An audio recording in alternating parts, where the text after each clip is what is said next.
But let's, of course, start with this big story from the United States of America, where amidst the visible overhaul in the global alliances in the Trump era, what is interesting is that the once critical North Atlantic Treaty Organization, and by extension, the NATO chief, now look really desperate for relevance.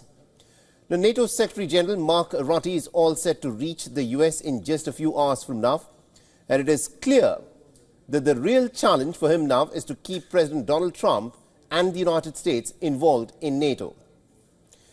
In the White House under Donald Trump, it is Donald Trump that has turned into a fulcrum of sorts in the current geopolitical scenario.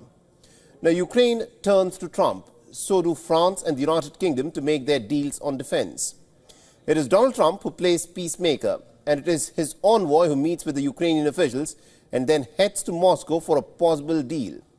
And NATO finds itself out of the picture completely. The NATO chief will be meeting with Donald Trump as he struggles to ensure that the alliance can function without Washington and show more than anything else that it can work with an openly antagonistic Trump administration that is more attuned to Moscow than with Brussels.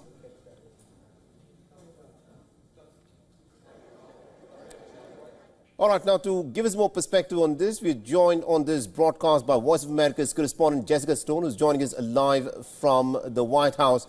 Now, Jessica, NATO's Secretary General Mark Rutte arrives at the White House in a few hours from now. So how does the Trump administration view this visit?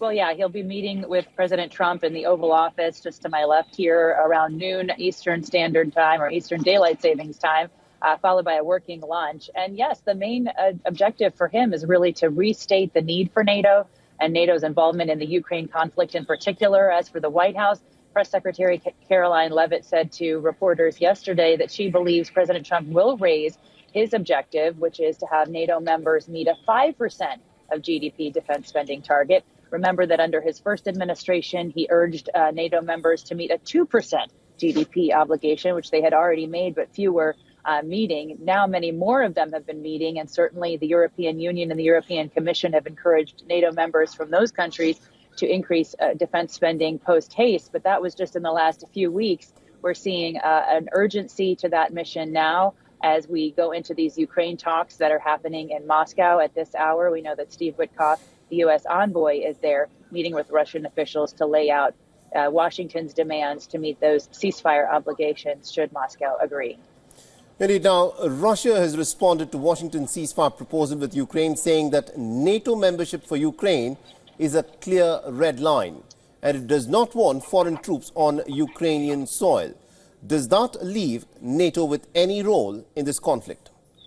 I think it's a good question, and it will really remain to be seen what happens at the negotiating table. Essentially, an answer will happen, I think, at that negotiating table. U.S. envoy Steve Witkoff meeting with those Russian officials who have already signaled they will not accept foreign troops on the ground in Ukraine or any NATO membership for Ukraine. So what is the role of NATO going forward? Is it to provide peacekeepers and the U.S. convinces the Russians to accept that?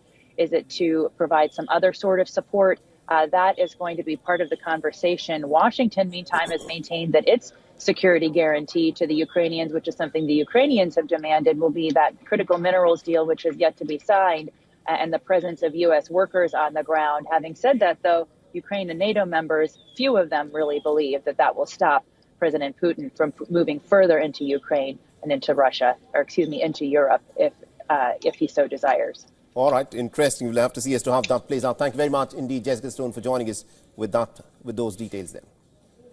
You bet. For all the latest news, download the WION app and subscribe to our YouTube channel.